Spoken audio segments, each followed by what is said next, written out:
There's something happening on Twitter. I think it says a lot about our relationship with social media and algorithms itself. Because I know Twitter itself has basically put itself into a place of kind of irrelevancy, but it's still somewhere that I think influences our discourse online and in real life. Twitter reveals something weird about us, like as humans, about algorithms and what we actually care about and do not really want to admit that we care about or rely on. Because on there, you have kind of like your far right takes, trad nostalgia, racism, blah, blah, blah. People are getting clicks for it, right?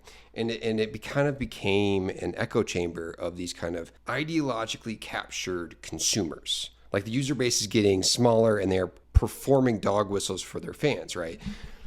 But like my point is, Elon took it over, right? Although he claimed to take the censorship off, he still censors those who critique him. But in a way, he kind of allows and promotes these kind of more edgy right-wing viewpoints. And in a weird way, it shows why we, even those skeptical of censorship, including myself, often still desire like some form of filtration on platforms. What we are seeing is that with these algorithms, attention is the currency. And there's no moral distinction between attention, granting support, and like attention that is showing outrage. Algorithms reward both. They want attention.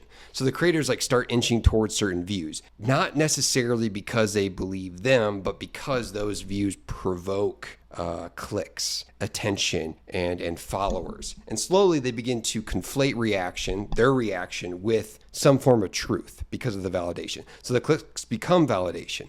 The anger becomes validation, and then it escalates into something else, and then they perform. Then after the performance, it becomes belief, blah, blah, blah.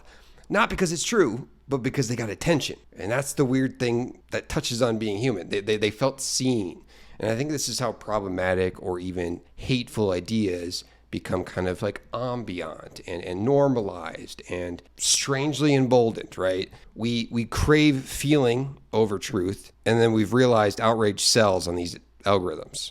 So I guess my point is that Twitter is an interesting example of how radicalizing works. It's not something inherent. It's not really like lying to you, right? It's pushing you to embrace your worst instincts.